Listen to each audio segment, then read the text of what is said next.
Hey guys, Speakman10227 working on my stand for my 75-gallon tank again today.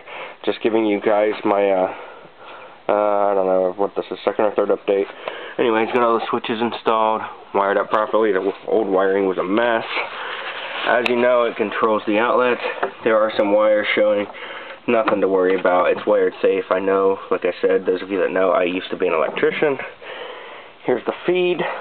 What happens is this gets plugged in. You know, it'll go, under here like this, and it will power all these switches, and each one of these switches controls an outlet. I got 6 outlets under here, and, you know, like those 2 are controlled on one, those two, like each device is on one. So it's already been tested, and it's ready to go. It's finally wired up properly. This tank is a mess, or the stand is a mess.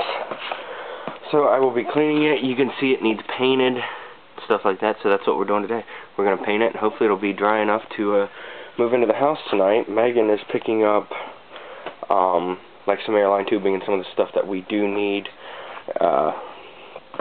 for the tank on her way home tonight. I also put some bracing in right here, as you can see, just a 2x4, just some added support. And then the bottom was actually falling out too from the guy that had it before me. He had a sump in there, so it was falling out, but you can see I braced that up. I put another some 2x4 bracing underneath, so it should be nice and sturdy, and we'll get rolling on this, and hopefully in a day or two we can have this tank up and going. So thanks for watching, guys. Later.